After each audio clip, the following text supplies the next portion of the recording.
శూరపద్మాసురుడు నెమలిగా ఉన్నాడు అని గుర్తు ఏమిటంటే ఆయనకి ఎడం వైపుకి తల ఉండి కుడి చేతి వైపుకి పింఛ ఉంటుంది. అలా ఉంది అంటే ఆయన శూరపద్మాసురుడు మయూరవాహనంగా సేవిస్తున్నాడు అని గుర్తు. మీరు తాత్వికంగా ఆలోచించండి. నిజానికి మయూరవాహనం, చేతిలో శక్తి ఆయుధం, ఆయన లోకాన్ని అనుగ్రహించడం, నెమలి పింఛం విప్పడం, ఆయన 6 ముఖాలతో ఉండడం, 12 చేతులతో ఉండడం, ఇదంతా కూడా తాత్వికమైనటువంటి రూపం. ఎందుకంటున్నానంటే 6 ముఖాలతో ఉన్నాడు అంటే కాలము యొక్క 6 ఋతువులకు సంకేతం. ప్రకృతి ఒక్కొక్క ఋతువునందు ఒక్కొక్క రకంగా మారిపోతుంది. అదే మోహింపచేస్తుంది. ప్రకృతికి మోహింపచేసే లక్షణం ఉంటుంది. రామాయణంలో ఓ మాట అంటారు వాల్మీకి మహర్షి, చైత్ర శ్రీమాన్ యం మాస పుణ్య పుష్పితకానన యవ్వరాజ్యాయ రామస్య సర్వం మే ఉపకల్ప్యతాం అంటారు అయోధ్యకాండలో. రాముడికి యవ్వరాజ్య పట్టాభిషేకం చేస్తానంటూ ఆ దశరథ మహారాజు గారు అంటాడు, ఇది చైత్రమాసం, అరణ్యములన్నీ కూడా రకరకాల పువ్వులతో శోభిస్తూ ఉంటాయి, చెట్లన్నీ కూడా చిగర్చి ఆకుపచ్చగా సతతహరితారణ్యములుగా కనపడుతూ ఉంటాయంటాడు. ప్రకృతి వసంత ఋతువులో అంత శోభస్కరంగా ఉంటుంది. వర్ష ఋతువు వచ్చిందనుకోండి, అదే రామాయణ అరణ్యకాండలో వర్ణిస్తారు. ఆర్ద్రపురుగులు వరుసగా పాకుతుంటే ఆకుపచ్చ గడ్డి మొలిస్తే ఎర్రటి అంచున్న ఆకుపచ్చ పట్టు చీర కట్టుకున్న భూదేవిలా ఉందిట. ఆ పర్వత శిఖరం మించి నిలబడి చూస్తే ఆకుపచ్చ పట్టు చీర ఎర్రటి అంచు కట్టుకున్న భూదేవి ఎలా ఉంటుందో అట్లా కనపడుతోంది నాకు ఆర్ద్ర పురుగులు వరుసక్రమంలో పాకుతున్న పచ్చిగడ్డితో ఉన్న ఈ భూమి అంటాడు రామచంద్రమూర్తి లక్ష్మణస్వామితో మాట్లాడుతూ. ఒక్కొక్క ఋతువు ఒక్కొక్క అందం. 6 ఋతువులు 6 ముఖాలు, 12 చేతులు 12 మాసాలు, చైత్రం నుంచి ఫాల్గుణం వరకు. ఈ 12 మాసములతో 6 ఋతువులుగా 6 ముఖాలతో ప్రకాశించేటటువంటి స్వామి ఈ కాలమునందు ప్రకృతి స్వరూపంగా ఒక్కొక్క ఋతువులో ఒక్కొక్క రకమైనటువంటి మోహబుద్ధి, ఒక్కొక్క రకమైన ఆకర్షణ, ఒక్కొక్క రకమైన సంతోషం. ఏదో హేమంత ఋతువు వచ్చిందనుకోండి, అన్నీ వణికిపోతుంటాయి, గజగజ గజగజ గజగా వణికిపోతుంటే ఒక్క భూమి మాత్రం వణకకుండా ఉంటుంది. ఆ వణకకుండా ఉన్న భూమిని చూశాట.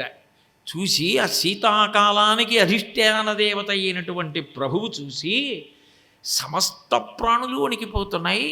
తానచలయై చెల్వొందు భూదేవికిన్ సీతత్వ ప్రభుడిచ్చు వజ్రముల రాశింబోలే నల్వంకలన్నన్నాడు కవి.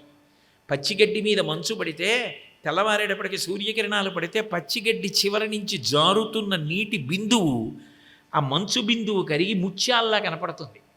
ఇన్ని ప్రాణులు నా ధాటికి వణికిపోయాయి, నువ్వు వణకకుండా నించున్నావు భూదేవి, నీకు నేను వజ్రాల రాసులు బహూకరిస్తున్నానని భూదేవతకి కటాక్షించాడా అన్నట్టుగా ఉన్నాయిట ఆ మంచు బిందువులు. ఒక్కొక్క ఋతువునందు ఒక్కొక్క శోభ. ఇప్పుడు మళ్ళీ ప్రకృతి ఋతువులు, శోభ, రామాయణము, భారతము, భాగవతము, వర్ణాలు అటువైపుకి వెళ్ళిపోతే దానికి అంతే ఎక్కడ ఉంటుంది. కాబట్టి ఇదే పింఛం విచ్చుకోవడం, ఇవన్నీ జరుగుతుంటాయి. ఈ కాలమునందు భూతము, భవిష్యత్తు, వర్తమానము. నిజానికి 3 ఉంటాయా? ఉండవు. కాలాన్ని మనం విభాగం చేసుకుని సంతోషపడిపోతున్నాం. భూతకాలం గాయం మాసిపోవడానికి పనికొస్తుంది. మరుపు, ఎన్నో దురదృష్టకరమైన సంఘటనలు జరుగుతాయి, అవన్నీ కూడా మరిచిపోవడానికి భూతకాలం కారణమైంది. అలాగే సాధించిన దాన్ని ఆధారం చేసుకుని వృద్ధి పొందడానికి భూతకాలం కారణమైంది. భవిష్యత్ ఒక ఆశ, వర్తమానం సద్వినియోగం చేసుకోవాలి, చక్కగా అన్వయం చేస్తే 3గా ఉంది. ఈ విచ్చుకునేటటువంటి లక్షణమే ఆ పింఛం. ఇది అనంతం. నిజానికి ఈ కాలము ఎవరి చేతిలో ఉందో వాడు అనంతుడు. అనంతము ఆకాశము, అదే నెమలికంఠం రంగు అంటారు కదా, నీలంగా ఉంటుంది. ఇప్పుడు ఈ కాలమునందు జీవులందరూ వస్తున్నారు, కాలమునందు జీవులందరూ వెళ్ళిపోతున్నారు. ఈ వస్తున్న జీవులందరూ, ఒకడు మనిషిగా వస్తున్నాడు, ఒకడు కుక్కగా వస్తున్నాడు, ఒకడు పందిగా వస్తున్నాడు, ఒకడు పిల్లిగా వస్తున్నాడు. రావడానికి వీళ్ళు చేసిన పాపపుణ్యములను లెక్కపెట్టి ఆ శరీరములను ఇస్తున్నవాడు ఎవరో ఉన్నాడు. చంద్రశేఖరేంద్ర సరస్వతి మహాస్వామి వారి మాటల్లో చెప్పాలంటే ఉన్నాడని గుర్తేమి, అక్కడ ఉన్నదానిని బట్టి. నేను వచ్చేటప్పటికీ కుర్చీ వేసింది, కుర్చీ వేసిన వాడొకడు ఉన్నాడు. ఈ తివాచీ వేసింది, వేసిన వాడొకడు ఉన్నాడు. ఈ మందిరం ఉన్నది, దీనిని కట్టినవాడు ఉన్నాడు. దీని యందు దీపములు వెలుగుతున్నాయి, దీపములు వెలిగించిన వాడు ఉన్నాడు. జరిగిన దానిని బట్టి అక్కడ ఒకడు ఉన్నాడని గుర్తు. అసలు ఈ శరీరము నిర్మింపబడింది, ఇది ఎంత అద్భుతం. భాగవతం దశమస్కందంలో దేవతలు అంటారు, ఒక్క ఆత్మ సుఖదుఖములనేటటువంటి 2 పళ్ళ కోసం, సత్వరజస్తమో గుణములనేటటువంటి 3 గుణములతో, ధర్మార్థకామమోక్షములనే 4 విధములైన పురుషార్థములతో, శబ్దస్పర్శరసరూపగంధములనేటటువంటి సమస్త సుఖములకు కారణమైన 5 తన్మాత్రలతో, పంచ జ్ఞానేంద్రియములు, ఒక మనస్సు అనబడేటటువంటి 6 సంఘాతంగా, చర్మము, రక్తము, మాంసము, కొవ్వు, అస్థి, శుక్ల, మేధ అనబడేటటువంటి 7 పొరలతో, 2 కాళ్ళు, 2 చేతులు, 4, 5 శిరస్సు, 6 కంఠము, 7 హృదయము, 8 ఉదరము అనబడేటటువంటి 8 అవయవములను కలిపి 9 రంధ్రములు కలిగిన తొర్ర, 2 కళ్ళు, 2 ముక్కు కన్నాలు, 2 చెవి కన్నాలు, 6, నోరు 7, మలద్వారం 8, మూత్రద్వారము 9. 9 రంధ్రములు ఉన్న ఒక తోలుతిత్తిలో 10 వాయువులు, ప్రాణ, అపాన, వ్యాన, ఉదాన, సమాన, నాగ, కూర్మ, కృకర, ధనంజయ, దేవదత్తములనేటటువంటి 10 వాయువులను కుంభించి తన శాసనం అయ్యే వరకు బయటికి వెళ్లకుండా నిలబెట్టిన వాడెవరో వాడు పరమాత్మ.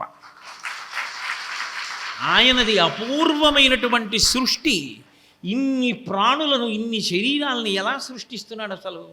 ఆయన ఎంత గొప్ప శిల్పి అయి ఉండాలి. మహాస్వామి వారు ఒకసారి ఒక సభలో ఓ మాట అన్నారు, చిన్నతనంలో నేను కాగితం మీద వ్రాసిన అక్షరాలు చెరిగిపోయాయి. ఏ ఉలిపెట్టి శిల్పి గీశాడో ఈ గీతలు. ఆ తర్వాత ఎన్నిసార్లు కడిగానో, నాతో వచ్చిన ఈ గీతలు నాతో వెళ్ళిపోవాలి తప్ప ఈ గీతలు చెరిగిపోలేదు. ఏ ఉలిపెట్టి గీశాడో. ఆయన యొక్క శిల్ప సౌందర్యానికి ఆయన ఇన్ని కోట్ల ప్రాణుల్ని తయారు చేస్తున్న అద్భుతం ఎంత గొప్పది. కాలోహి బలవాంకర్త సతతం సుఖదుఃఖయో నరాణం పరతంత్రాణం పుణ్యపాపానుయోగత అంటాడు దేవి భాగవతంలో వ్యాసభగవానుడు. సమస్త జీవులు చేస్తున్నటువంటి పాపపుణ్యములను దృష్టిలో పెట్టుకొని కాలంలో మళ్ళీ పాపానికి దుఃఖం, పుణ్యానికి సుఖం అనుభవించడానికి వీలుగా శరీరములను సృజించి ఆయన పంపిస్తున్నాడు అంటే ఆయనే కాలమునకు అంతటికీ కూడా అతీతమై నడిపిస్తున్న భగవత్ స్వరూపం. అది చెప్పడానికి మయూరాధిరూఢ ఆయన అనుగ్రహం కలిగింది అంతే. మహానుభావుడు ఎంతసేపు ఆయన సేనాపతే శక్తి పాణి, ఆయన చేతిలో శక్తి ఆయుధాన్ని పట్టుకున్న సేనాపతి. దుర్గుణములను తీసేసి సద్గుణములను పెట్టి ధర్మాచరణము చేయించి ఇక మళ్ళీ శరీరంతో రాకుండా చేయించగలిగిన అనుగ్రహ ప్రదాత కూడా ఆయనే.